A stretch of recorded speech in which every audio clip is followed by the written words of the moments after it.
We're live. Here we go.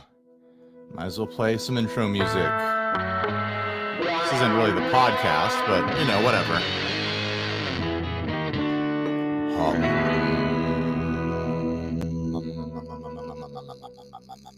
Let's see if I can get the microphone in a little bit better position here.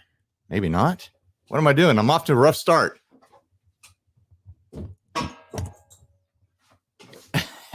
It's fine. You guys can hear me, right? There's 11 people here right now. What do you guys want to talk about? Test, test, test. Is this thing on? TGIF, right, guys? Thank goodness it's fun. Thank goodness we're having fun. Hey, Snarky. How are you doing, man? We've got Snarky. We've got Octave up here. We've got Sander here. We've got Father Jordan here. Joanne Adams is here. We've got the Penny Drops. I'm just naming names of people who are commenting. Whoa, they're moving fast now. Nicola. Oh, I'm sorry. I'm not even going to try your last name. I will massacre that. DRL says it's Friday. It sure is Friday. It better be anyways. Sanders says it's Saturday over here. I'm going to assume Australia. I'm going to assume you're in Australia. Snarky says, doing great. Waiting on that awesome guitar I sent you a pic of the other day. I think Steve might have intercepted that message because I don't remember. Oh, was it that Teisco thing? Yeah, I remember that. It was like a 4 pickup Teisco thing that you sent. That looks good. Netherlands. That makes sense. All right. I always think of Australia being the only ones a day ahead of us, but that's not true. All sorts of people are a day ahead of us. No, Ryan, it's Monday and you're due in a math exam in your underpants. I'll do it in my underpants. I'm just not ready for the math exam part. Sky Surfer asks, how did you get into surf music? Well, the long story short is that, and I'm not going to be able to keep up with the other comments now that I'm actually answering a question. The long story short is that when I was a young kid, my parents would put on like the oldies radio stations when we were driving around in the car and whatnot. And every time an instrumental track came on, whether it was like Apache or Walk Don't Run or Pipeline or Wipeout or even, you know, a bunch of the other stuff that's not technically surf, I really gravitated towards them, and I was really excited about hearing those songs. Like I just immediately connected with instrumental music, and there's plenty of instrumental music in surf. Excuse me, I'm getting sticky mouth over here.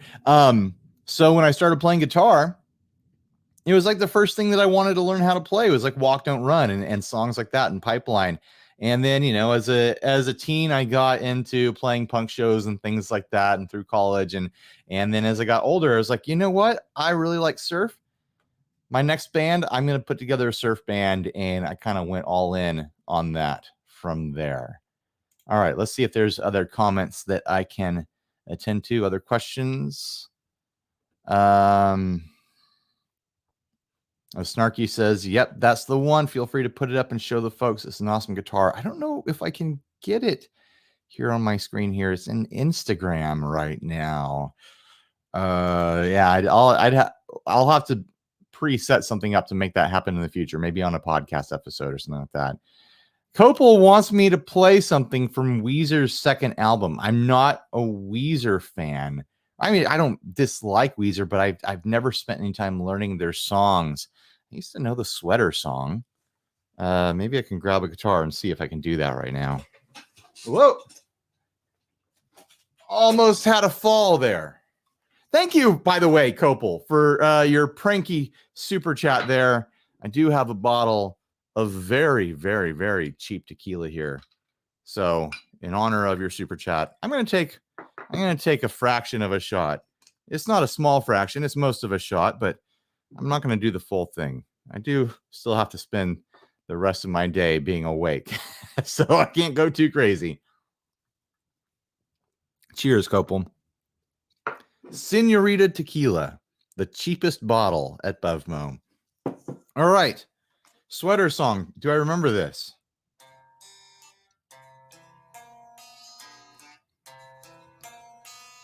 I remember there was a thing like moving a finger around.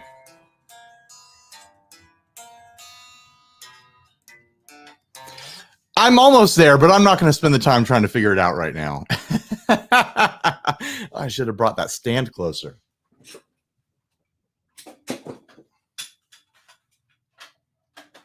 I should relearn how to play that riff.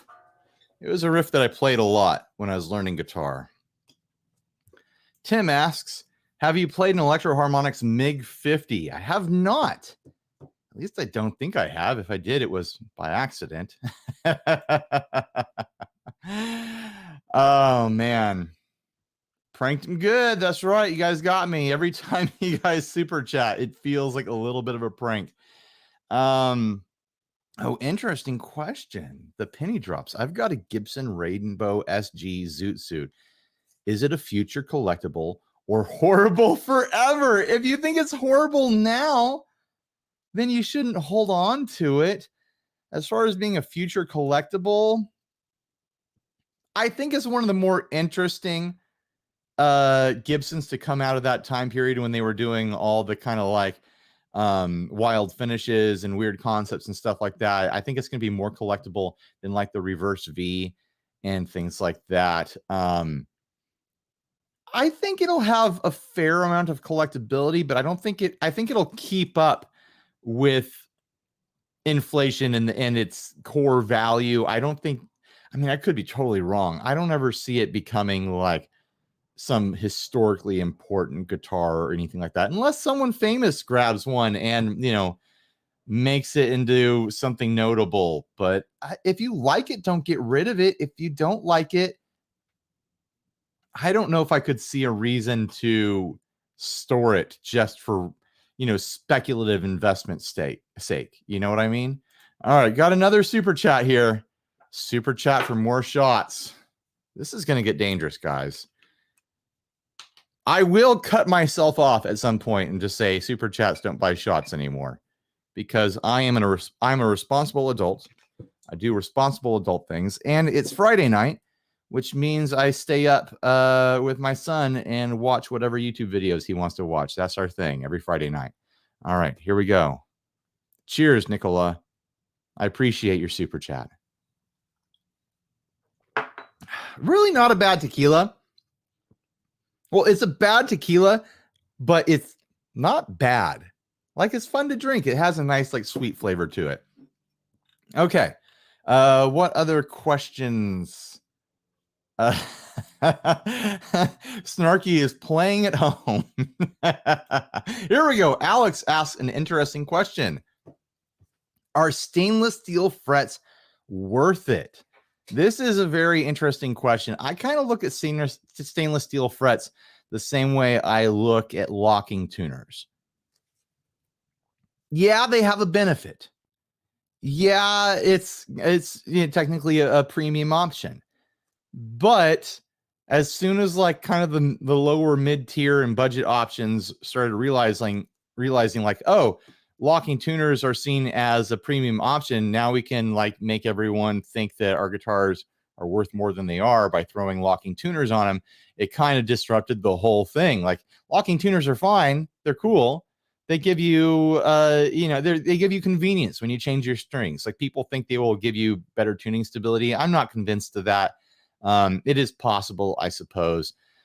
Stainless steel frets, the idea is that they won't wear down as fast. They will still wear down. If you're someone who just kung fu grips your fretboard and grinds your strings into the frets, you are going to wear into stainless steel frets eventually. It is going to happen. And when you need to refret, it's going to be a lot more difficult to refret with stainless steel, because stainless steel is a pain in the ass to work with, is my understanding. I've never done it, but I understand it's a lot harder to work with. And we've seen, going back to my point about the locking tuners, we've seen stainless steel frets become a thing that's become a bit of an upsell feature for lower mid-tier guitars, like guitars in kind of the like $400 to $500 sort of range. Like we're seeing Harley Bentons and stuff with stainless steel frets. The one I was just playing here, this thing has stainless steel frets on it. As far as like sound goes, I have noticed that they have a little bit more of like a high, like kind of sizzly ring to them. They do have a different tonality. So if you fall in love with that tonality, then obviously you're going to chase stainless steel frets. If you like that sound and that feel that they give you, it's so subtle. It's such a subtle difference, but that's all subjective. I do enjoy the guitars I've had with stainless steel frets. I'll say that. I am not quoting Sublime when I say Kung Fu Grip. I'm old enough that I am quoting G.I. Joe commercials, okay, which is what Sublime was quoting, okay? I'm never going to quote Sublime for the sake of quoting Sublime, unless I'm trying to be funny and make fun of Sublime, which I often do. So yeah, I'll quote Sublime. You caught me. Oh, that's the truth. Martian Murray says, if you get enough guitars, you won't wear down the frets. Yes, I have experienced that.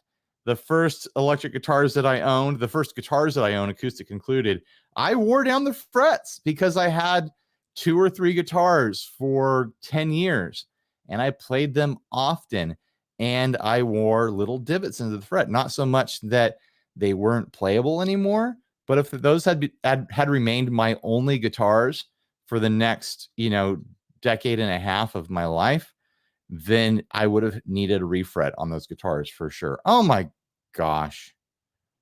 Sassy Cat. And Jason, you guys are pranking me. Okay.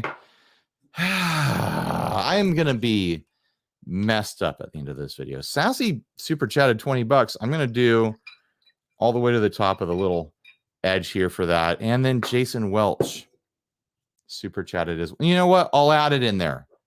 We'll take it to the top.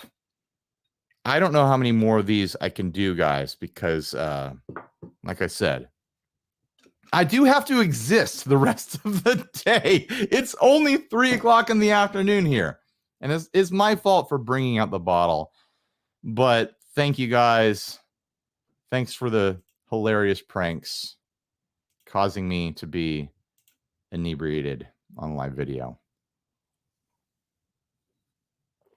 With the cheapest tequila there is at Bevmo. But honey, the internet boys paid me to drink it. That's what it comes down to.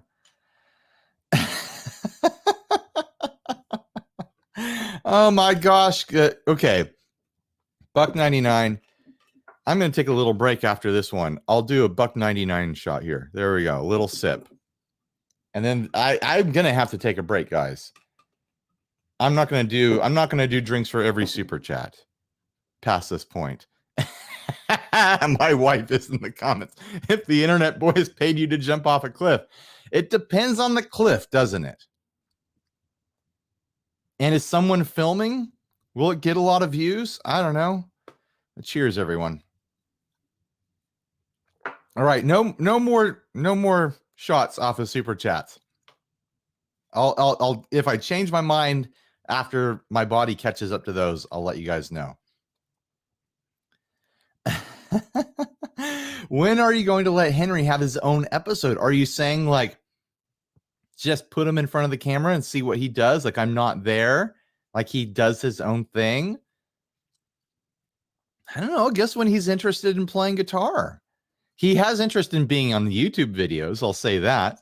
And he's joined me, but he tends to kind of like clam up in the moment. Like I'll put him in front of a camera and he doesn't know what to say and he doesn't want to talk and he just kind of wants to be there, which is totally fine. Like he's a kid. Like I don't want to push him into doing videos if he doesn't want to, but if he wants to be there, then, like I'll let him be there.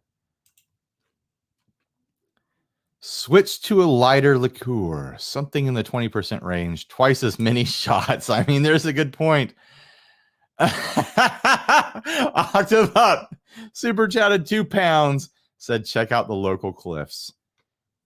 How many How many super chat? How much money would I need to consider jumping off a cliff for the internet boys?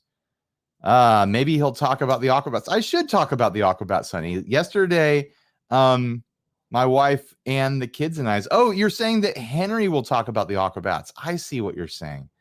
Okay, that makes sense. I don't know.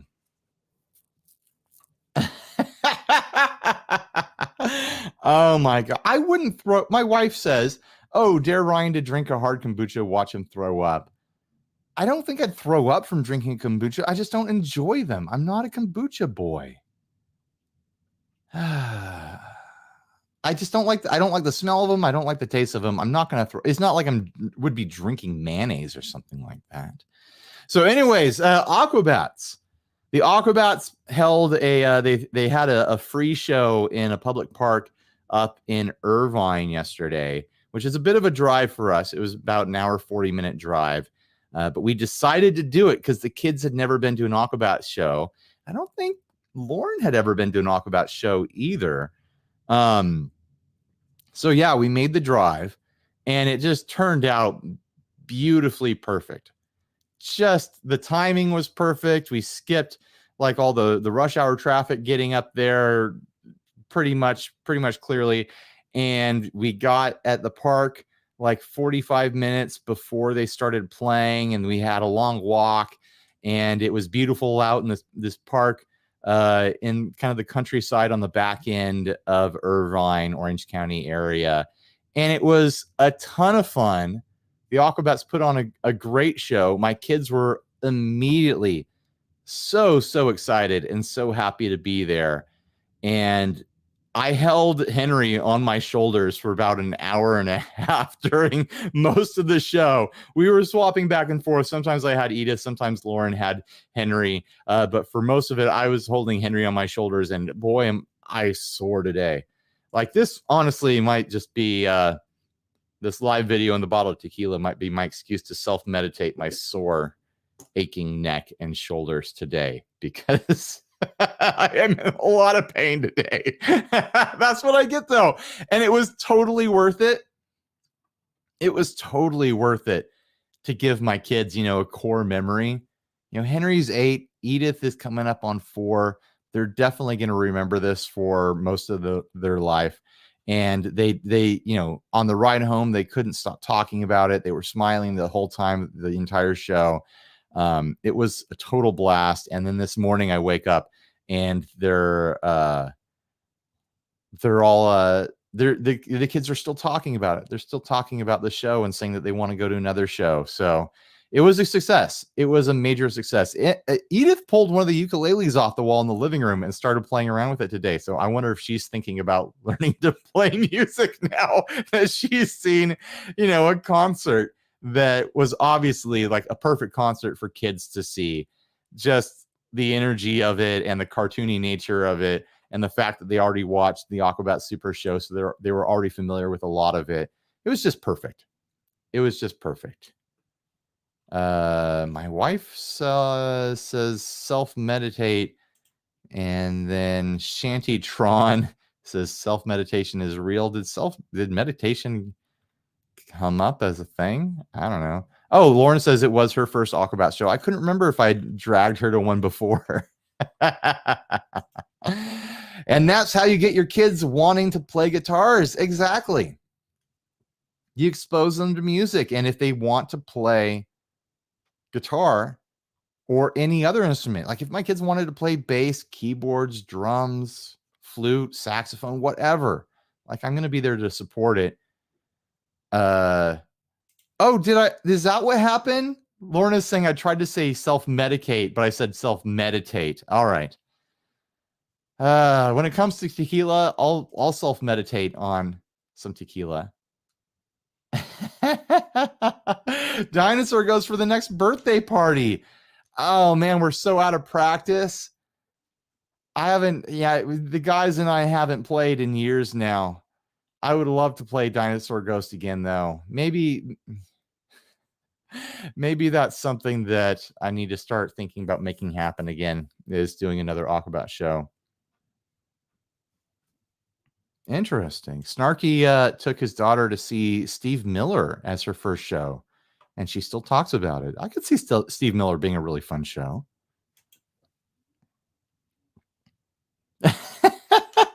Where's your co-host, Anacephius? I probably pronounced that completely wrong. No co-host today. This is just me doing a live video. Unless Steve wants to join in. Steve, if you're watching and you want to join in, send me a Facebook message right now and I'll get you the code to join. But I have a feeling Steve is working right now. All right.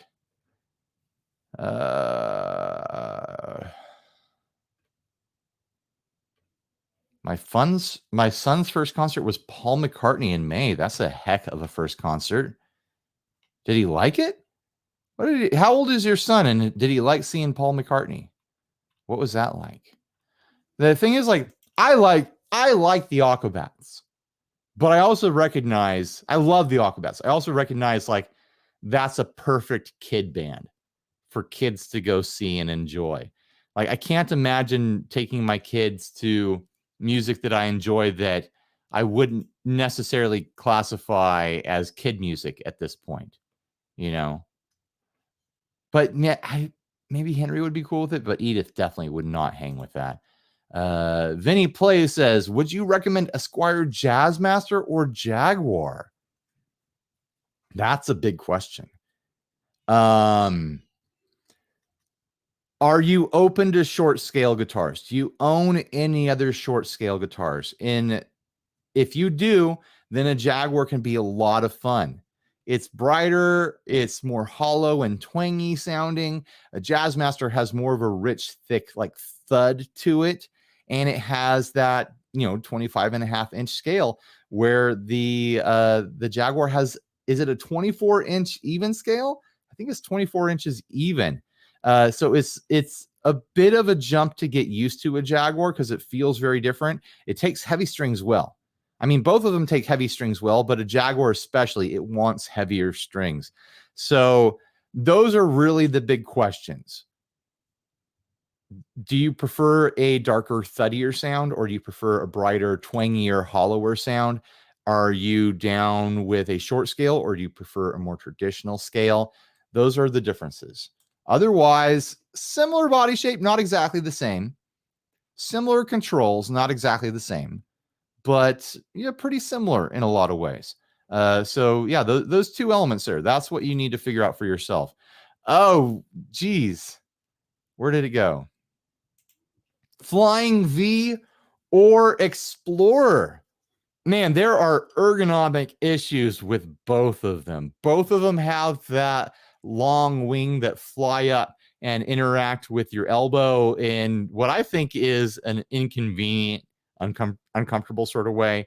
But if you're going to stand up exclusively, Flying V, I think, is the answer. If you're going to sit down at any point, Explorer, because it's just going to sit on your leg a bit better. But man, Explorers can be they're heavy. There's a lot of wood going on there, where Flying V is a lot lighter. That's the tough questions, guys. Tough questions. If you had to ask me which one I would commit to owning, probably Flying V. I'd probably commit to owning a Flying V over an Explorer. Explorers are a bit unwieldy. They're a log around your neck. I'll say that. Sassy says, so I went a little crazy today. Maybe Sassy will tell us how he went crazy today. Steve can't quit work. He's doing science shit like GLaDOS, exactly like GLaDOS. He is testing humans in all sorts of chambers and figuring out how they respond to various stimulation and stimuli. The Squiers have those overwound bridge pickups, though, so they're less plonky and vintage. That's true.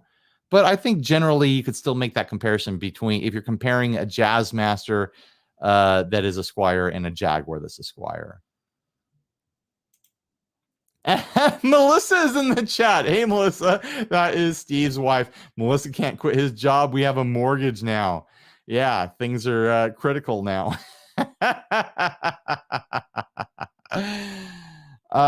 Kyle, what are you talking about? Kyle was on the group yesterday, I think, asking if he had been shadow banned. I think this is some sort of gag. He says, my sincerest apologies to the community. Please unban me soon. Clearly, you're not banned, Kyle. I don't know if this is some sort of a gag that Kyle is running with, but clearly he is not banned for any reason. Wait, whoa. What the hell just happened? Robert. Oh my gosh, Robert, you're ridiculous. Don't drink on this one. Miss sending you happy anniversary support and going to go and get my new Ampro 2 in Mercury Pitbull. I get a free setup, so I'm taking Sean a new spring configuration. Happy anniversary, Ryan and Mrs. Hum. Thank you, Robert. You're just ridiculous. Robert always takes care of us. I appreciate it, Robert. Lauren and I had our 14th wedding anniversary this past week on the 19th. And the weekend before, we went and got a hotel room downtown, and we left the kids behind with their aunts and uncle, and we went and had a fancy dinner. And so I've been saying for a while that all super chat money just goes into a theoretical date budget for Lauren and I. So yeah, this definitely goes into that date budget. Thank you, Robert. You take good care of us. I really appreciate it. And you know what? You said not to, but I'm still going to take a shot. God bless you, Robert. And I'm excited to hear about your new Ampro 2 and taking that spring to Sean. I need to do a follow-up on the spring stuff because I have a couple tips for the people that get Ampro 2 Jazzmasters or get the Panorama vibrato and want to use heavier strings with them. Mike and I did a video for Mike's channel showing off a spring that I had found that makes the trem work a lot better with heavier strings. And I need to do a follow-up on some of the details. But a Fender Custom Shop guy recently did a build for someone. It was a Tornado. It was a custom shop Tornado with a Jazzmaster vibrato on it. And he used the spring that Mike and I featured in that video. So anyways, thank you, Robert. I appreciate it a lot. Looking forward to seeing that Ampro 2 soon. All right. Other questions. What else do we have here? Jason Welch asks, Kyle B, why are you banned? Or where are you banned? Where are you banned? Why are you banned? What are you talking about? Are we in a band? Is he saying that we're in a band together? Interesting. Mark DeBrune says, I have two identical Squiers. One is 5 pounds, 5 ounces. The other is 7 pounds, 8 ounces. They're both supposedly agathis. But isn't that too much of a difference to be the same wood? No, it's not. It's really not. Talking to the various guitar builders that I've known over the years, they say stuff like that happens all the time, which is like when you buy a guitar from whether it be a custom shop or a small builder that takes the time to inspect their woods and things like that, they have a range that they work with when they're working with a piece of wood. Where like a Squier, they have a pile of wood stock. They're not going to sit there and weigh them and make sure they're consistent. But the same tree, the same breed of tree, the same individual tree that all the wood came from, different parts of it can weigh different amounts. It's not about the breed of the tree. It's not about the species of the tree. It is about density of the tree and other factors with the wood, where it was growing in the tree, that causes it to be heavier or lighter. You can have a guitar made out of a solid chunk of mahogany that's 4 pounds lighter or heavier than another guitar made out of a solid chunk of mahogany from the same exact tree. It's that stuff comes down to the builder selecting the pieces of wood and being specific with the weight tolerances they want to hit and things like that. Yes, technically, some species of trees will tend to yield heavier woods than others, but you can still find exceptionally heavy pieces and exceptionally light pieces within that same tree, within that same species. I mean, if you're looking at balsa, the vast majority of balsa is going to be featherweight. If you're looking at maple or oak, the vast majority of that wood is going to be heavy like a brick. Maybe not maple, but oak, like oak is a heavy wood, like you get what I'm saying, right? All right. Let's see. Snarky says happy anniversary. Thank you, Snarky. Martin asks, will your wife help deal with the mess this video is turning you into, or will she enjoy watching your struggles? Will the children be nice and quiet during the hangover? I don't get hangovers, really. I'll feel wrecked the day after staying up really late or just partying in general, but not from the drinking part. Like I typically don't get hangovers from drinking, which is, you could consider it dangerous, but honestly, like I'm a pretty responsible person when it comes to alcohol. I know where my limits are. Very rarely in my life have I overdone it, sort of thing.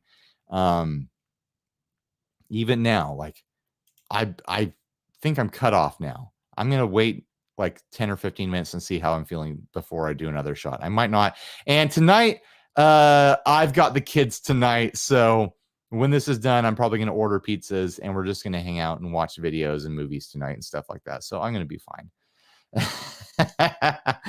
Oh my gosh. Oh, maybe this is the issue. Michael Krause says Kyle asked the question and no one answered him, so he assumes the worst. Yes. Maybe we should ban Michael. I mean, maybe we should ban Kyle just so he can know what banning actually feels like, or muting actually feels like.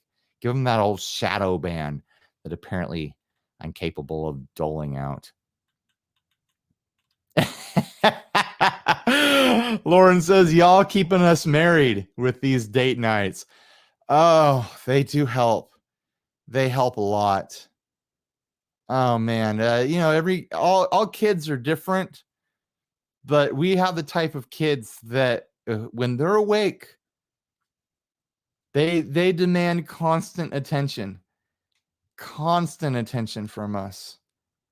And so getting to do date nights and getting to like get out and like get a hotel room, like made it amazing that we could just like have a full night of just being able to talk to each other without being interrupted, and then sleep in a bed without the fear of a child coming in the middle of the night and then have sleep in the morning and stuff. It was pretty good. I think we're going to need to do that again.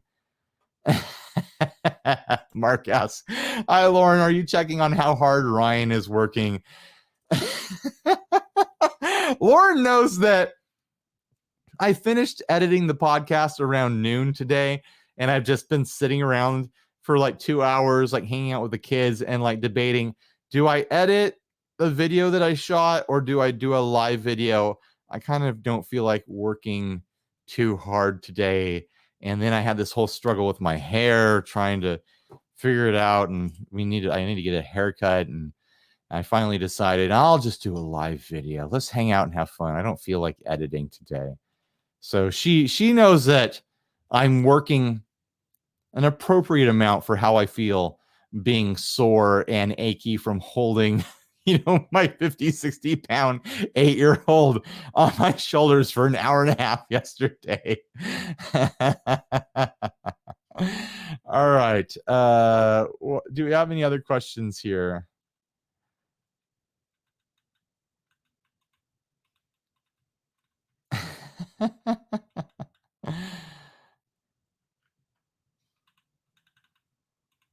Oh man, I'm way behind. Someone says something about the Monoprice is a great value amp. I just got a complaint on my video that amp yesterday because the price went up. When I covered that Monoprice, it was $250, which is an unbelievable price.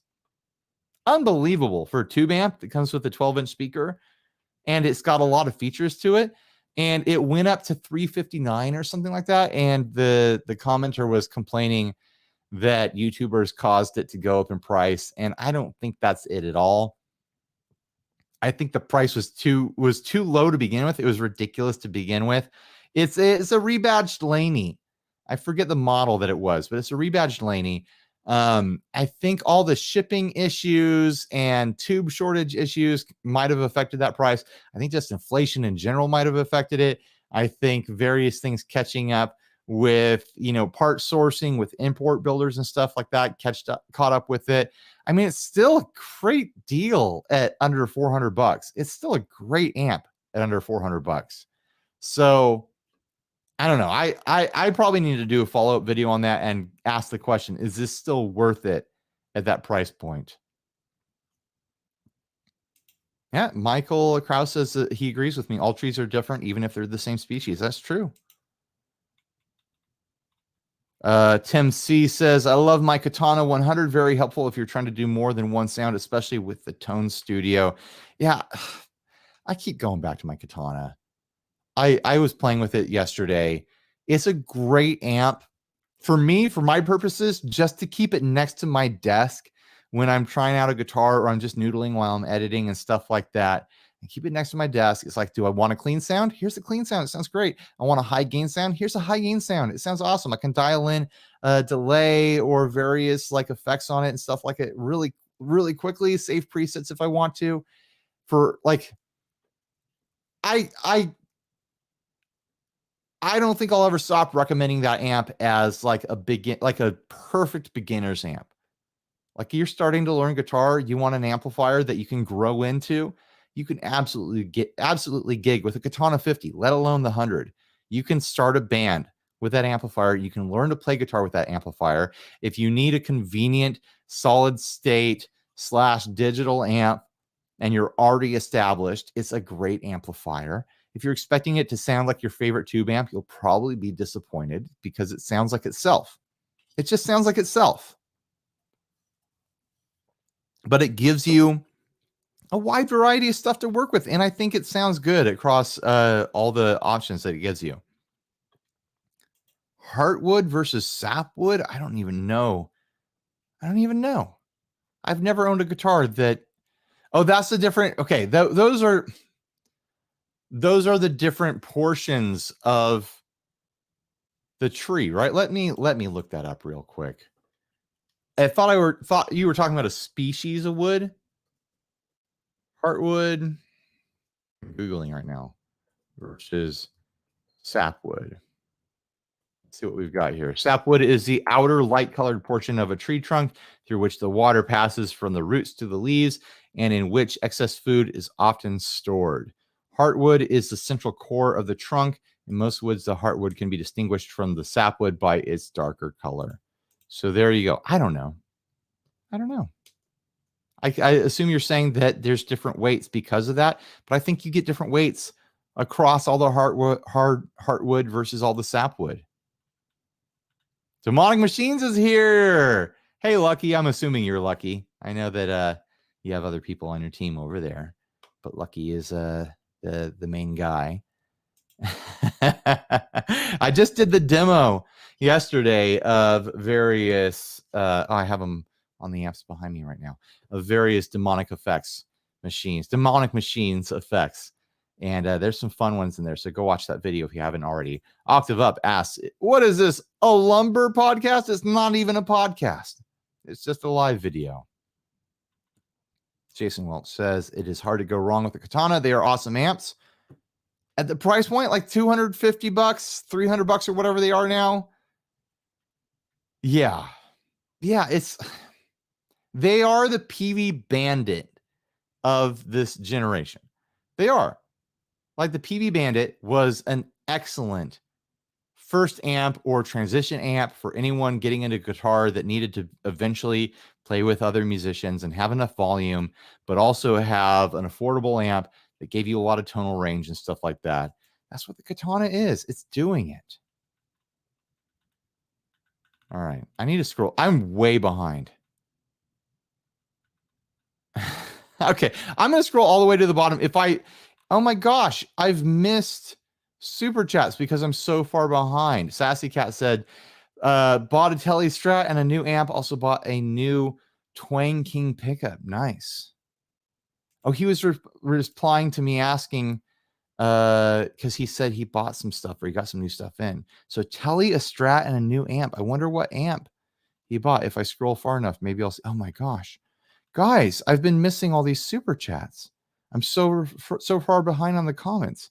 Legato Modi says, have you ever seen or played the 8-string Mustangs that Eastwood makes? An 8-string Mustang? Okay. It's got to be like a mandolin, right? Eastwood. Searching for it. 8-string guitar. It can't be like a gent stick or something like that, right? I'm just seeing mandolins. They've all got to be mandolins, right? I'm going to go to Eastwood Guitars. I'm going to scroll down to the bottom too. Hopefully, okay, I'm at the bottom now. This is really interesting stuff, right, guys? See, I'm just seeing mandolins. Am I missing something here? Legato asks, tell me in the comments, is there an 8-string guitar that's like a gent stick? Okay, Octave Up says, yeah, they are mandolins. The Warren Ellis one. Okay, I'll search for that.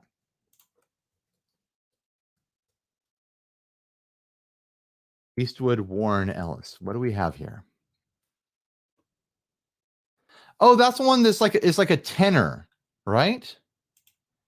Yeah, they have these tenor guitars, which are shorter. So they must have an 8-string version of that that's probably strung like a mandolin, right? I haven't tried any of them. I haven't checked them out. I mean, I wouldn't turn one down if they wanted to send one to me, but I don't play tenor guitars and I don't play 8s. I don't even own a 12-string right now, which is kind of silly. I should own at least one 12-string, right? Why don't I? I can't see it being totally useful for demo purposes, but maybe I add that to the end of my videos. If I think of a pedal's going to be good for 12-string, the same way I might think it's good for baritone. My wife is replying to Destructo. Okay. Destructo says, Ryan, not a guitar related, but you're an artist as well. Yes. Tell us about that stuff. As an artsy person myself, I am interested. And then my wife said, yes, Ryan is an amazing artist. Lauren is a better artist. She would disagree with me. But she is my professional opinion is that Lauren is a better artist than I am. Lauren and I are similar, though, that we both discovered that we enjoy drawing and making art at a very young age, and it led us down a lifetime path towards being creatives professionally. I went to graphic design school, and I learned to become a graphic designer, and I worked as a graphic designer for years.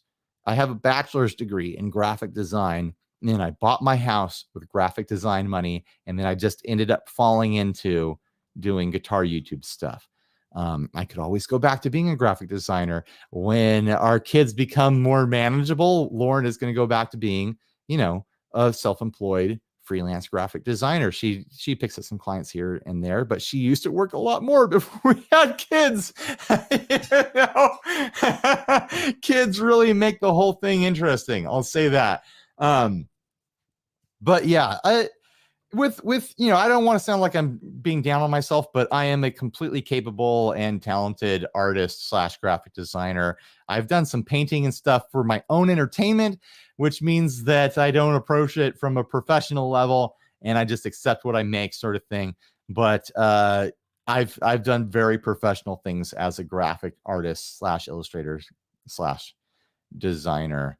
Joelle says, Ryan is buzzed. I'm not going to disagree with you. You're probably right. I'm feeling light in my seat right now. I'll say that. Snarky has super chatted $5. Thank you, Snarky. My girlfriend Jane says hi to you and Lauren. She is dying to see this. Yes. Mark says we've all seen Cardboard Steve. Lauren drew that. It's more realistic than real Steve. I have Cardboard Steve here in the garage somewhere. Let me see if I can find that.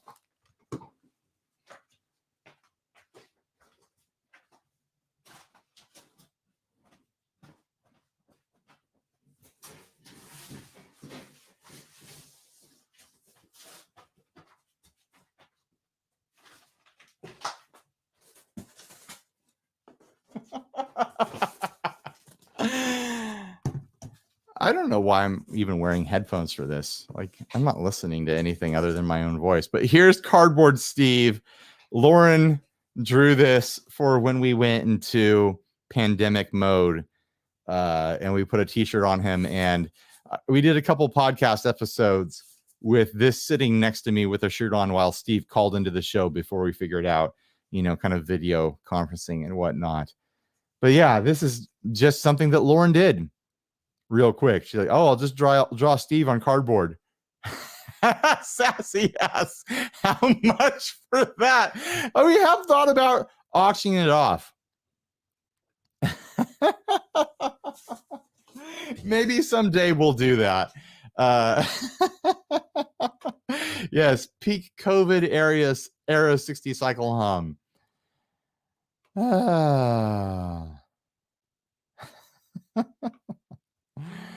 Oh, yeah. Joel says, wait till they turn 10. You'll start getting ignored. I say that all the time because we'll have little kind of friend events here at the house, have friends over with all the kids and whatnot. And they're just going bonkers, just wild together. All the kids just bouncing off the walls. And I always say someday these kids are going to be bored teenagers and they're just going to be sitting around half bitter that they were dragged away from their bedroom, and they'll be sitting there cruising their phones and stuff like that and barely talking to anyone. And we'll miss the days when, they were hyper kids being energetic and full of energy. All right, I'm going to scroll to the bottom again. If I missed your question, I'm sorry. Ask it again.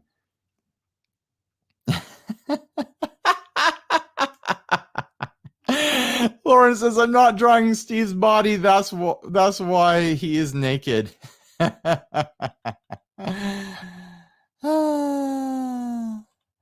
right, I'll scroll up a little bit, see if there's any questions that would be fun to answer. How long? 48 minutes we've been doing this.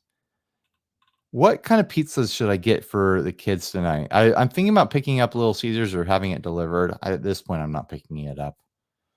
Obviously. So obviously I'm doing delivery. We've got Little Caesars in town, which is totally good enough for the kids. They don't care about pizza enough to have, a premium pizza. Honestly, Little Caesars is better than I thought it was. Like the last time I got it, I was like, you know what? This stands up. It holds up. So there's Little Caesars. We've got Pizza Hut, which is, it's Pizza Hut. We've got Best Pizza and Beer, which is like a kind of more boutique-y style pizza. And other than that, I can't think.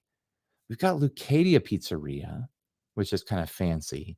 Do I want to go fancy or do I just want to lean into like pizza with kids thing? I think I'm going to lean into pizza with kids. Mr. Nobody says Little Caesars rules. I want to eat a whole hot and ready right now.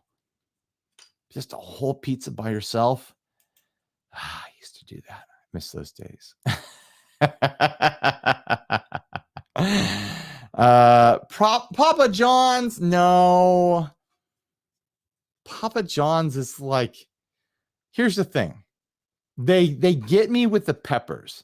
They include the pepperoncinis, and I'm like, yeah, I like those pepperoncinis. But then when I pay attention to the pizza, like, nope, not interested. Like, it's just kind of dry and tasteless and not exciting to me. Like, pizza port. Man, if Pizza Port was local enough to deliver to me, yeah, I'd be getting Pizza Port. Pizza Port makes a good pizza.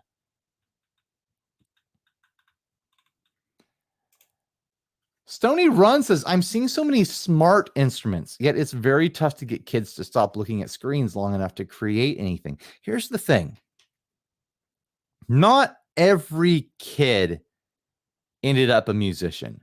From my generation, from previous generations, it's very few of them did. So judging kids by like, oh, they're just not playing guitar because they're watching screens, it's not fair. I don't think it's fair at all because, you know, there were screens when I was a kid too. We had, you know, all the Nintendos and Segas around and stuff like that, Nintendo 64 and, you know, like, PlayStations were coming out when I was learning to play guitar and whatnot. The internet was coming around when I was learning to play guitar. I still learned, and lots of other people my age learned to play guitar. I don't think it's fair to blame screens on any kid not learning to play guitar or be interested in anything creative.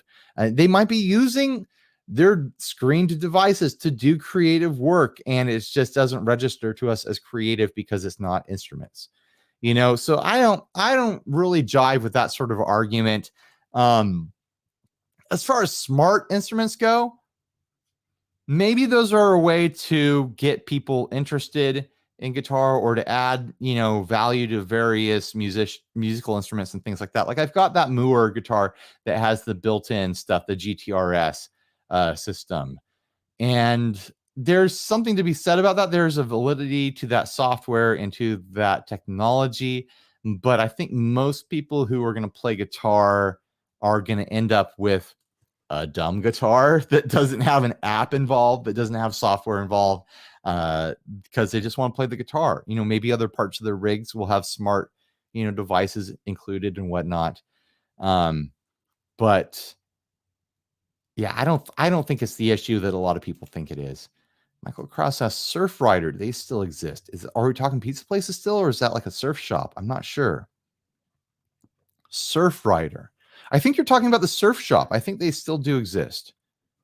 I haven't shopped in surf shops in a while. I kind of already have all my surf gear. So I just kind of go to the beach.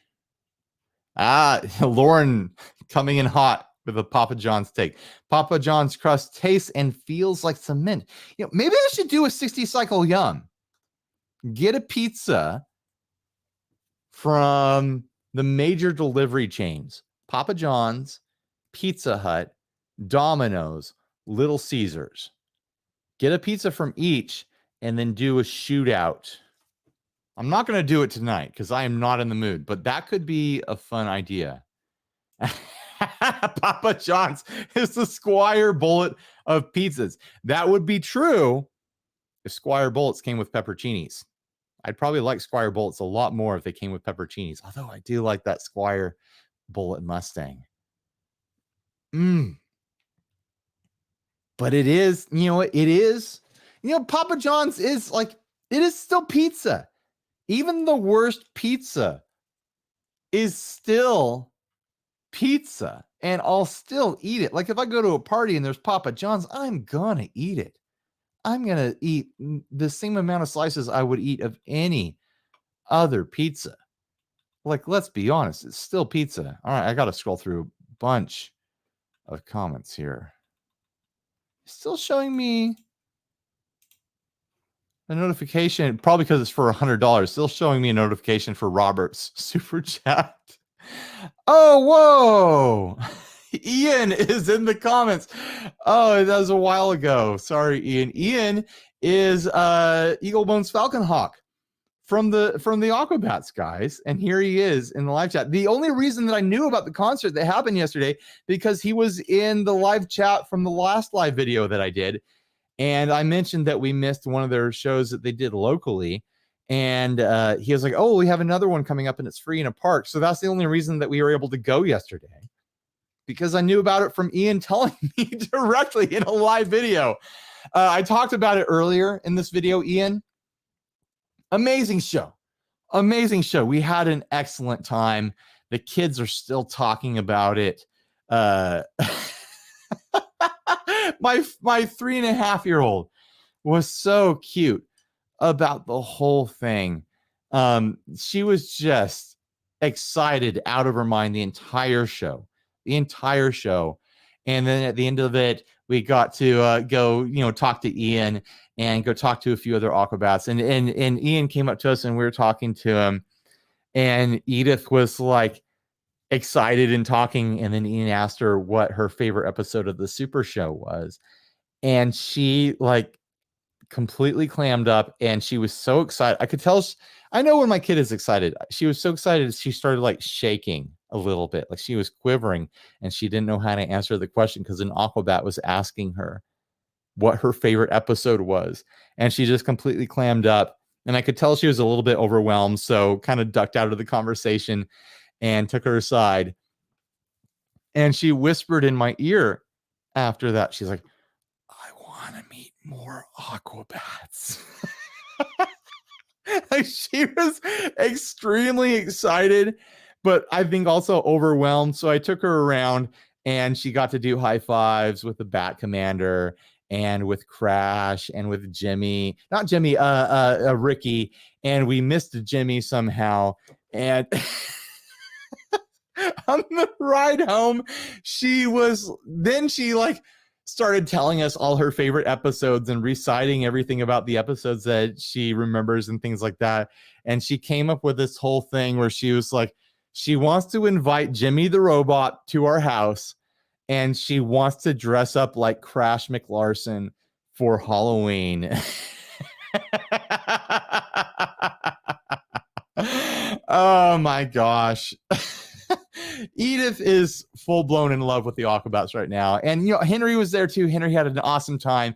And he told me this morning when I came down, he was like, I really, really had a good time at the Aquabat show last night. And he's kind of getting into that age where he's starting to act a little bit too cool for school. As an 8-year-old, he's starting to act too cool for school. And he had a great time and was ready to gush about it. So, yeah. Ian, maybe you're still watching, maybe you're not, but that's some more stories from yesterday. Channel name says, hey Ryan, bought your CD. Love it. My CD. I assume you're talking about Dinosaur Ghost. We never sold it as a CD. I'm assuming you downloaded everything from the Bandcamp. I'm seeing that we have more super chats. I'm going to scroll down to those. If you guys ask questions, ask them again if they're important. Oh my gosh. Jason Welch asks, F, Mary, Kill, Andy Ferris, Chris Jupiter, and Mike Adams. Oh no. These are people in my life that I like. Oh, this is easy when it's people that you don't know. Who am I going to kill? No, and I have to answer it because you super chatted. Oh, come on. No. How the heck am I supposed to answer this? Oh, this hurts to even think about.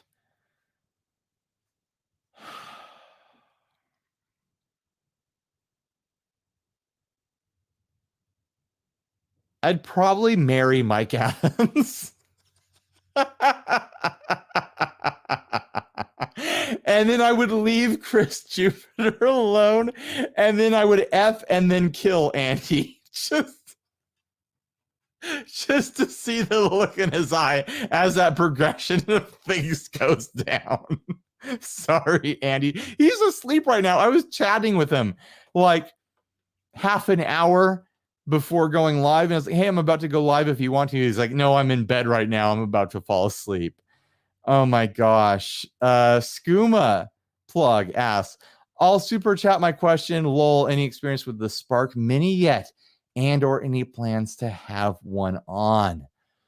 Oh, that's a rough question because Spark Amps, Positive Grid, sent me a Spark Amp because they wanted to sponsor the podcast.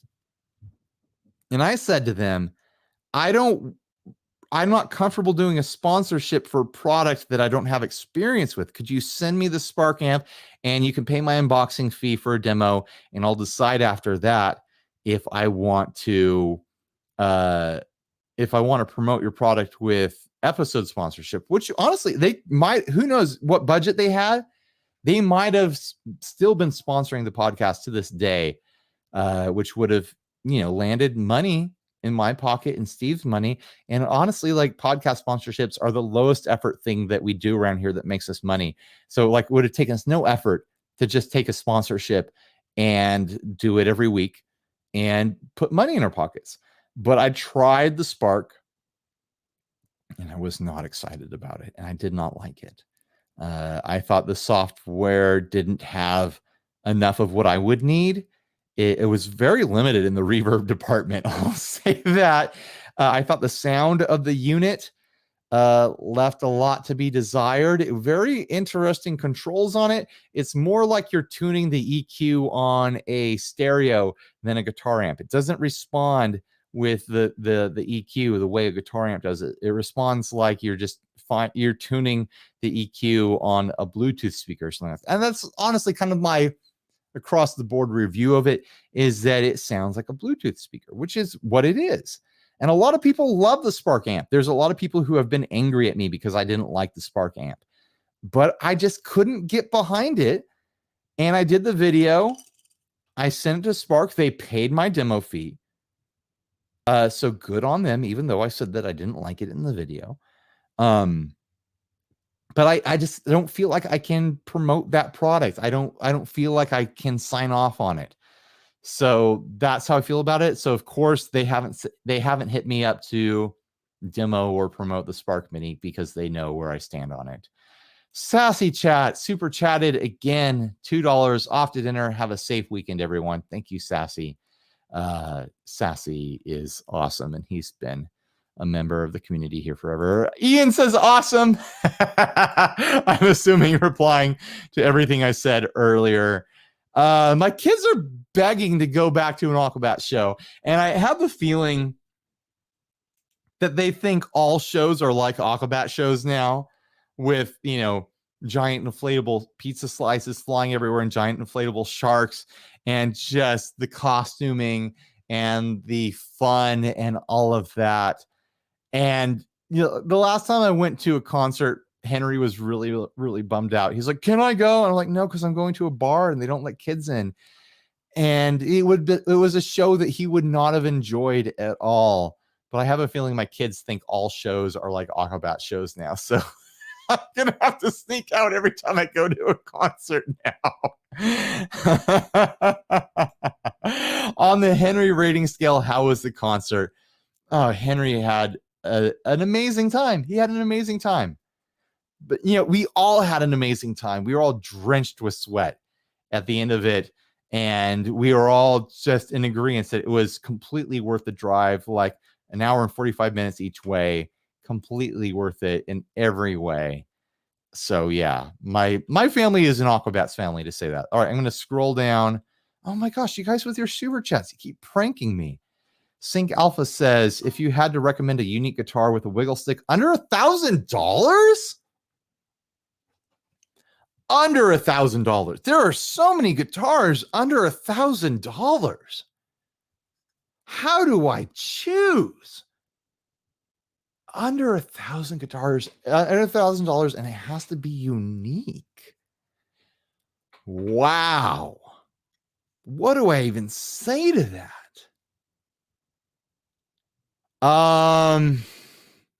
The most unique and underrepresented wiggle stick there is out there is the Mustang vibrato. You can see I've got the there it is, point over the right shoulder. Things are reversed. I've got the Jag Sting over there. That's not under $1,000, but get yourself a Mustang if you want to have a really, really unique wiggle stick experience. There's not enough guitars that have that vibrato on it. And it's a lot of fun. Ditch the bar that it comes with. Just ditch it. Put a Jazzmaster or Jaguar bar in there. It is Fender's Floyd Rose. It is wild how much range you have across that vibrato. And everything the internet has told me about the Mustang vibrato over the years is that it's tuning unstable. That is not the experience that I've been having with it. If you pair it with a floating Jazzmaster / Mustang / Jaguar style bridge, where it rocks on its pinpoints in those thimbles. I found that it's incredibly tuning stable. I even have that Harley Benton that I put one on, and it's very tuning stable for the amount of wiggle stick abuse I can do on it. Like, there's all kinds of Squier Mustangs and things like that that you can get for under $1,000. Other than that, most unique, I'm assuming we're talking about body styles or something like that. Like, go see what Eastwood has to offer. They have some guitars under $1,000. Man, my mind is a blank right now as far as talking about unique. I don't know, man. So here, Mike says, Mike says, can confirm the Spark is really bass heavy. I'm actually using it with a bass for that reason. And, I kept my Spark for a long time. And then when I got a bass again, I tried it with bass because like, oh, this thing is so bass heavy. Maybe it would be great with bass. And I still didn't like it with bass. And so at that point, I sold it.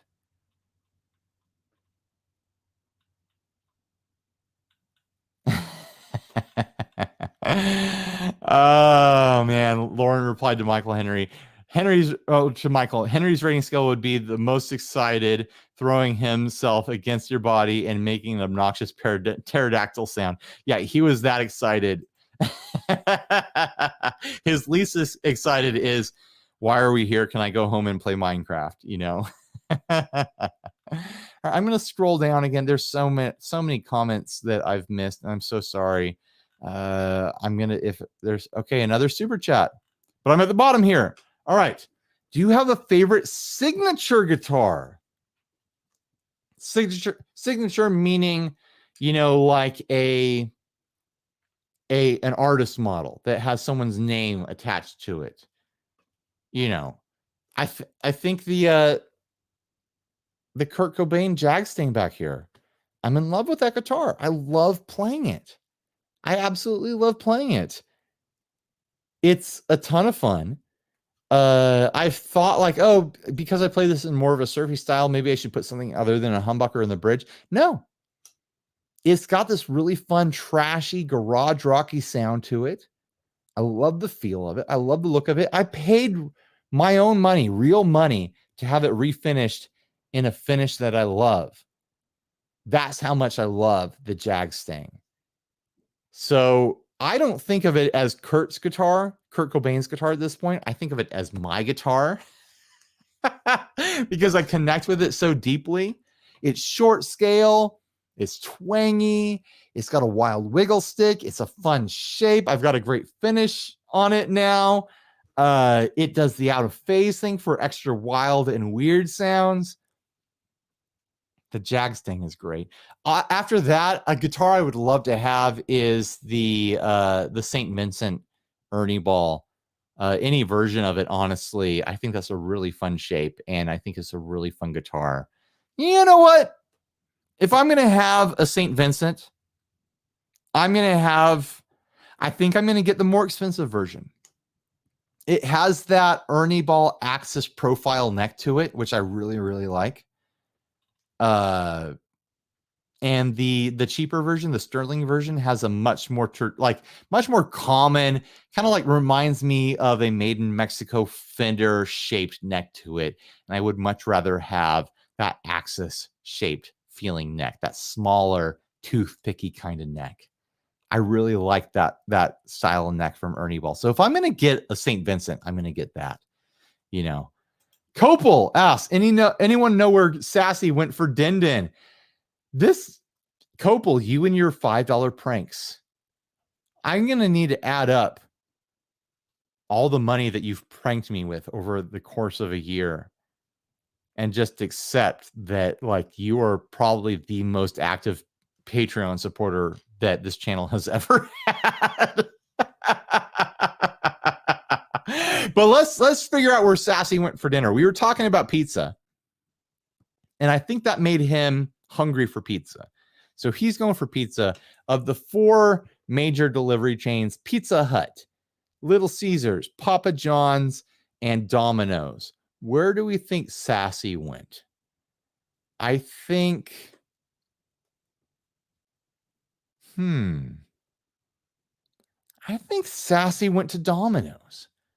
I think Sassy is a Domino's boy through and through. Mark says, I love the St. Vincent guitar shape. Just a shame they didn't let her design a matching headstock. Seriously. That guitar deserves a unique headstock shape. It just flat out does. Like the Ernie Ball 4x2 headstock, it works with the Axis. It works with various guitars from Ernie Ball, especially their own unique shapes. But that St. Vincent, it doesn't want that little knobby headstock on it. It wants something long and angular. It almost like, think about like a Kramer headstock, but that's squared off at the end. That is what the St. Vincent wants. It wants a 6 in line, long but squared off headstock shape. Or it even wants like an Ibanez style, like pointy headstock, like an arrow headstock, some sort of arrow headstock. If they had they could have kept the 4x3, but given it a point at the end, like a devil tail, you know? And I think it would have worked a little bit better. Tenderstem says, Ryan, design a St. Vincent headstock challenge. Maybe.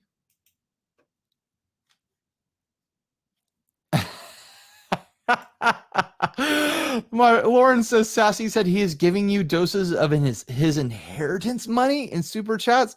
So hope he is spending his money somewhere else on good pizza. Seriously, Sassy, if you've got inheritance money, get that good pizza. And I'm not saying stuffed crust from Pizza Hut. I'm saying local pizza place that like does the globs of ricotta on there, has the good meat on there, has some premium veggies on it. All right, I'm going to scroll down a little bit. Fat Panda says the Yvette Young Talman is also a great guitar. Yeah, I tried to beg Ibanez for one of those Talmans, and they were just so backlogged when they launched that it never happened. And also, I don't have a working relationship with Ibanez, so it didn't happen. And I could have gotten it from Sweetwater, but I think the moment passed. I don't think people are as interested right now as they were. I did cover it from NAMM, from Winter NAMM when it came out, and I did enjoy that guitar. But at the core of it, it is a Strat. If Ibanez comes out with an original body shape style Talman with that long lower horn, I'm gonna get it. I'm just gonna get it. There was a Talman like that, one of the original Talmans on local Craigslist a decade ago, and in my mind, that's still the one that got away. Like, it was a white original body shaped Talman with a long lower horn and gold hardware, which I usually don't like, but it looked really good on it. Gold mini humbuckers and a lipstick in the middle position. Yeah, it was a cool looking guitar. Jason Welch says Lita knows what she's doing. I'm sure she will write some awesome stuff for Demi. I think we're talking about Demi Lovato and Nita. You wrote Lita. I think you mean Nita. That is going to be the topic of Monday's podcast episode. Steve and I spend like 35 minutes talking about Nita Strauss and Demi Lovato. Did I say Nita Ford? Because I read Lita and then I might have said Nita Ford. I meant Nita Strauss. But I completely agree, Jason Welch. And that is everything that we say. Nita Strauss knows what she's doing. And even if this is just like, oh, I'm going to have fun going on a tour with Demi Lovato for a couple months as a hired gun, who cares? Who cares? Like, what, the people that do care? Yeah, here we go. Wait, where did he go? Fat Panda says, Nita Strauss will rock whoever she writes for. I don't even know if she's going to write anything for Demi. We don't know that. She might just play the live show for a tour. She might play with her for the rest of her life. I don't know. But Nita knows what she's doing. She's incredibly smart business-wise as far as branding herself. Like, she knows what she's doing. Nita is a smart woman who knows what she's doing with her own career. And I'm saying that as someone who's actually had the opportunity to meet her and talk to her and know what she's like in person. So, yeah. Oh my gosh, Sassy has come back. Hi, gang. I live in south of Wichita, having Hawaiian fajitas for dinner with my siblings. Food is here. Stay sassy. Hawaiian fajitas. Now, I can imagine tossing pineapple in with fajitas and maybe doing some sort of like soy teriyaki kind of glaze on the meat versus like a Mexican seasoning, and that being delicious. So I'm assuming that's what's going on here, and it sounds delicious. Craig says Nita has a nice signature guitar. She really does. You know, it's an Ibanez shred stick sort of thing. Not totally my style, but I got to play her personal guitar, and I thought it was excellent. Oh my gosh. All right, it's been a while. I feel like I know where I'm at right now, tequila wise. Just got a super chat from the Skooma plug. I'll do one more. Guys. And then that's going to be it. Do one more shot of this extremely cheap tequila that I bought just because it's extremely cheap and because I would prefer to use this for like margaritas or something like that versus the sipping tequilas that I buy to enjoy. And if I'm going to do shots, I'm going to do the cheap stuff. Look, I have this theory that Bevmo stocks this tequila just to be like shoplifting bait for the teenagers that come in and try to sneak stuff, because it has like this terrible cartoony mascot on here. They're like, that's what a teenager is going to shoplift, because they see, you know, a lady with big bosoms on the label. I think it's shoplifting bait, but it's weirdly kind of sweet, kind of like has a caramel sort of thing going on, and kind of works well with margaritas and stuff. So thank you, the Skooma plug. Now that I've talked, it's a fun shot. Tequila vision. There we go.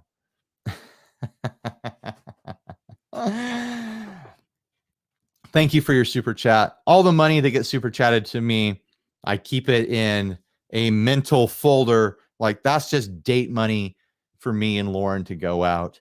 And it allows us to feel free to go on fancy dates with each other and drop decent money on dinners. And, you know, we stayed in a hotel for our anniversary and got away for the kids for a full night. And so thank you to everyone that contributes in that way.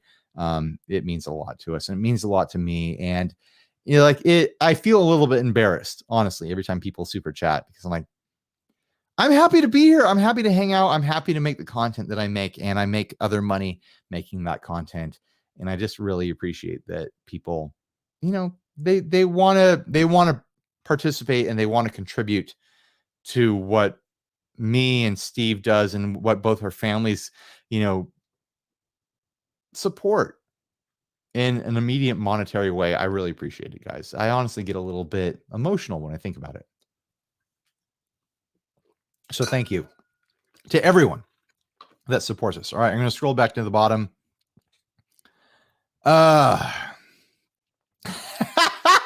Snarky says, okay, now prove you aren't too drunk and play the song Tequila. I relearned how to play Tequila, I want to say like a year ago, for some song for some video that I was doing, and then I don't think I ever used it.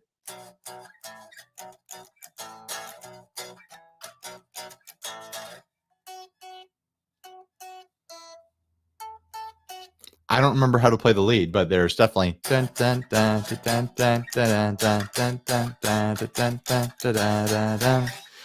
Another super chat, guys. You guys really know how to prank me. Oh, Lauren says, yes, thank you, everyone. I'm in shock every time you guys give us your hard-earned money. It's wild to me. Pedal, he says, do the Pee Wee Herman tequila dance. I remember it's kind of like he does this and he does that. I don't know, and he's got the platform shoes. I'm done. I'm cutting myself off now, guys. I'm not doing any more tequila. Like, I know that I'm at my limit here. Lord says Ryan can't play tequila sober. I think I can play tequila. Come on. Daniel asks, Ryan, do you own a PRS? I do. I own a Silver Sky SE, one of the SE versions. I think they're made in Indonesia, and I like it. I legitimately like it. As far as other PRSs go, they're fine. They're humbucker guitars, and something resembling a Gibson style melded with a Hamer style melded with hints back to Fender sometimes. PRSs are interesting and unique, but they're really not made for people like me. They're really not. I mean, the Silver Sky is a no-brainer for someone like me. I love single coils. I love Strats. And I think it's a really good version of a Strat. It's a unique version of a Strat. And I really like my Silver Sky. But like the core, like what you think of when you think of a PRS, it's generally not my style. And I've had the opportunity over the years through Sweetwater and through other contacts to do demos and to acquire PRSs, and I've always looked at the lineup and just been like, I don't think it fits me. So there's that. Maybe I'll change my mind eventually, but I just don't think they fit me. And so there's people out there who think that guitar demo channel guys and gals and whatnot just take anything that has money behind it. And I'm saying right now that I could have had money in my pocket and a PRS, and I didn't do it. And I'm not saying that I think PRSs are bad. I think they're excellent. I think they're just not my style. Besides the Silver Sky, All right, I'm going to try to scroll down to the bottom. If you asked an important question, ask it again, and maybe I'll be able to catch it. This is interesting. Fat Panda says, PRS are nice, but I can't see the difference from one PRS to another. They all seem the same. That's kind of how I feel about humbucker guitars in general. Like humbuckers, like there are variations of humbuckers, but I feel like once you have a humbucker, the variation isn't always in tonality. It's more about variation in output. They all have they have the thick kind of like mid presence thing, which is very useful. Humbuckers sound awesome and then they're great. But I tend to get more excited about single coils because they're hollow, they have a high personality, they have a lot of twang, they're imperfect in ways that I like. I essentially named the channel after single coil pickups, but besides that, like PRSs all kind of do feel the same to me. They all have a similar neck profile, they all have a similar body feel to me. And once you throw two humbuckers at it, and I could be totally wrong. I haven't tried every PRS that's ever been made. But there is a PRS feel. There's a Gibson feel. There's a Fender feel. And some companies reproduce those feels, but there is a very distinct like PRS experience. Blake Evans asks, what's your favorite short scale? The first short scale I ever bought was my Duosonic. I love that guitar, but I think my favorite right now is my Jaguar, and it's behind me right now. I've been having a lot of fun playing that guitar lately. Mike Adams, Pusheen cut me a new nut for it, and I've been playing it a lot. All right, I don't know what Lauren is replying to. She says, Sassy, you are very kind to say that about Ryan.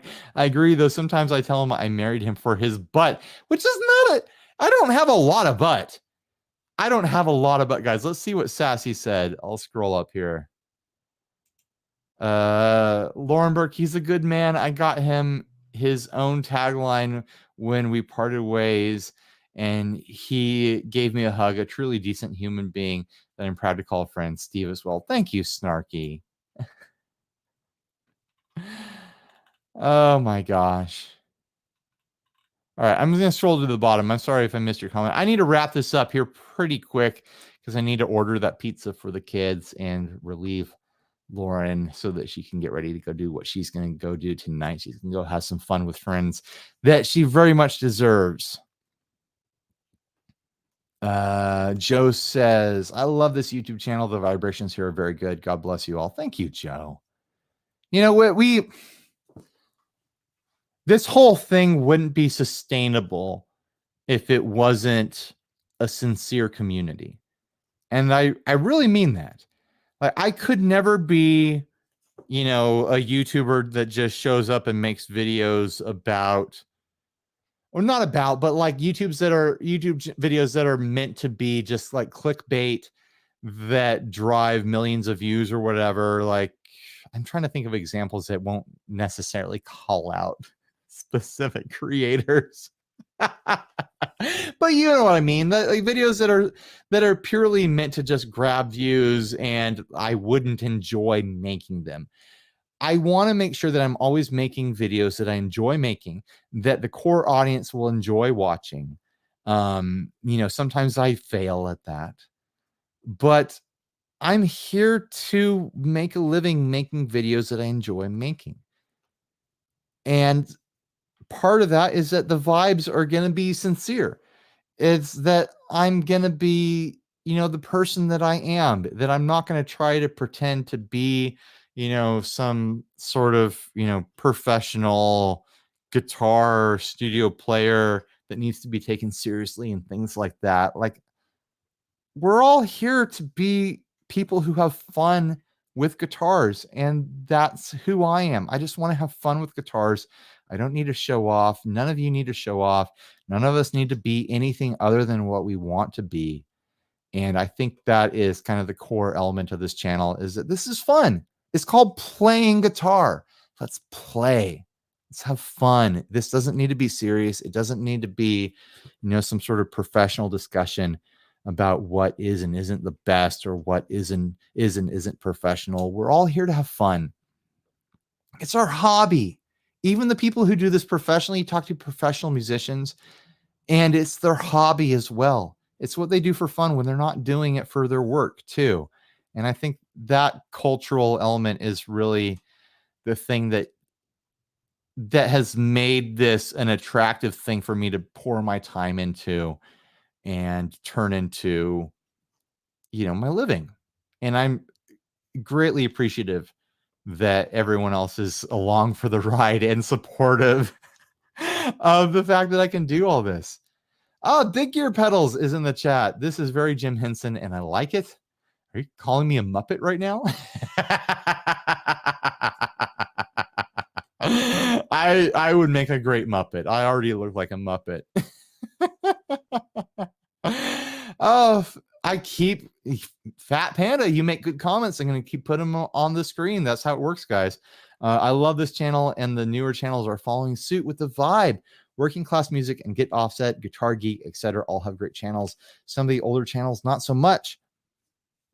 I don't want to disparage other channels, but I'm very, very proud of some of the newer channels that have been springing up, some of which that did start out in our community, in the Facebook group, or being viewers of this channel, or viewers of other channels that we're friends with and things like that, that are kind of the new school version of the guitar YouTuber, where we're not professional studio guitarists. We're not gunslingers. We're not someone who's trying to maintain a professional, like a reputation as being the best guitarist ever. But we're people who love guitar. We're the hobbyists.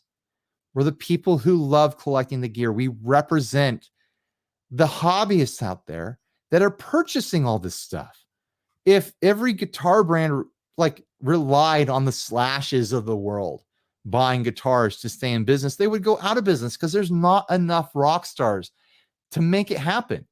This entire industry is propped up by people like us that just love guitar, want to have community around guitar, want to nerd out about guitar. It's our hobby. It's the thing we do for fun. We're not so concerned about being the best guitarists in the world. We can spend all the time we want trying to be as good as we want. We don't have to spend that time if we don't want to. We can be as punk rock and sloppy as we want, but we're having fun. And that's why we're here, to be entertained and to get information, to, vicariously window shop through some dumb dude on the screen who's kicking the tires on something that you're curious about. It's beautiful in a way. There's something beautiful about it. All right, I'm going to scroll down to the bottom. I'm going to read, how about 3 more comments, and then we're going to call it a video so that I can go order pizza. And also the battery on the laptop is dying. Oh, this is fun.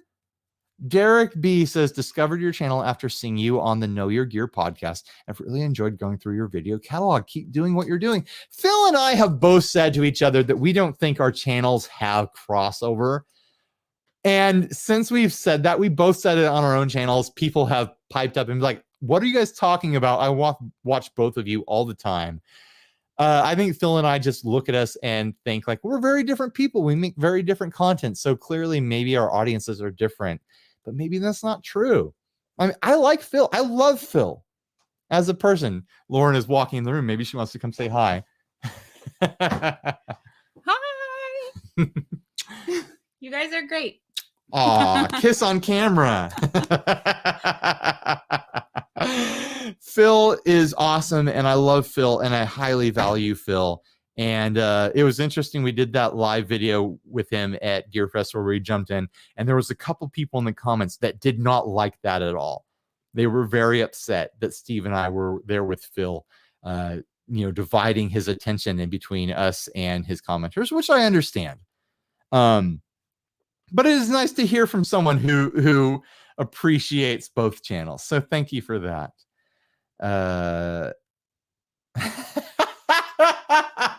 Started watching when you were doing demos in your bedroom. Also, I watched Phil too. It was never in my bedroom, but it was in a room of the house that was a bedroom, but didn't have any bedroom stuff. And it was a free room in my house before my daughter was born. So we had it was a guest room at some point, and then I converted it into the demo studio. And then when Edith came along, I had to give up that room and I had to move in the garage. I lost my garage, but gained a much more acceptable and functional studio in doing it. So it wasn't a bad thing. It was a very good thing. And it caused me to make, necessary sacrifices to the garage. But really, I don't need a wood shop or anything like that. I still have my tools on the other side of this wall right here. I should do like a video tour of my garage sometime so you can see what is actually going on in here. But yeah, that means you've been watching for at least 4 or 5 years or something like that. So yeah, Michael, you've been around forever. Oh, this is an interesting question. What is your relationship with your post office? I have 2 shipping relationships right now. We have the PO box type thing through UPS right now. And we set that up to do the Azure contest, the Azure giveaway. And the moment we started getting mail for that, everyone who was there kind of looked up my name and looked up the name of the channel, because I have the address under the name of the channel. They looked it up and they're like, okay, we see what's going on here, because this guy just got 600 letters in a week. So they looked me up, and every time I walk into the UPS store, they're like, we'll get your packages. We know who you are. And then the local post office, whenever I sell something on Reverb or send something to like a pedal to someone or something like that, this just an individual pedal, I usually go through the post office, and there is a guy there named Randy, and his kid watches. And I always like try to like time my place in the line to get Randy, not just because of that, but because like I get the sense that he's the dude at the post office who really knows what he's doing and really takes care of stuff, but he's also kind of casual and kind of over it. You know the type, you know who I'm talking about. And so I really appreciate that relationship I have with my local post office guy. Randy's the best. He's just the best. All right, one more, and then I'm going to call it a video. This has been awesome, guys. It's been awesome hanging out with everyone. I'm glad I talked myself into actually doing this. Let's see, which comment should I select?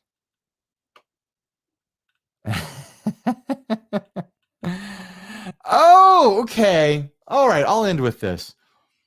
Phil McKnight equals shop teacher. Gretch Zeppelin says this. Ryan equals art teacher. Yeah, I totally agree with this. And I'm imagining it in like a Strangers with Candy kind of like fake comedy high school sort of situation. That's totally Phil. And that's totally me. I'm the art teacher that's just like, oh wow, that's, this triangle that you made is really amazing. I love everything about this. And Phil is the type of personality where it's like, you don't want to do this or you're going to lose a finger. And then he holds up his hand and you believe him because he's missing a finger sort of situation. Like Phil has the experience. Phil has the technical knowledge down pat. Like Phil knows things. I don't know a lot of stuff, but I like a lot of stuff. I appreciate a lot of stuff. I love a lot of stuff. I don't like a lot of stuff. I have big artistic opinions on things, but they're not technical opinions on things, where Phil has big technical opinions on things. So that's a great comment, and that's a great observation. I love that a lot. Now we need to figure out, like Adam Neely is the math teacher, right? And then who teaches like social studies? Who teaches English? Like this is a good prompt to end on. I'm going to end the live video, but in the comments of the video, assign high school or maybe even college professor roles to various guitar YouTubers and say who you think is who fits what stereotype. Paul Davids would be another excellent selection for like a college or a high school professor or something like that. All right. Rick Beato. Rick Beato is definitely in that teacher vibe, but he's kind of like the one where like you appreciate him, you appreciate his experience, but maybe you're like, that dude gave me a D- and I deserved at least a C+, you know? Like you're a little bit bitter about him, sort of thing. All right, guys, thanks for hanging out and tuning in for this. Looking forward to everyone's comments in the regular YouTube comment section. Thank you for choosing to watch this instead of the other various live videos that happen this same time of day on a Friday. And you know what? Stay grounded. Bye, everybody. It's going to take a couple of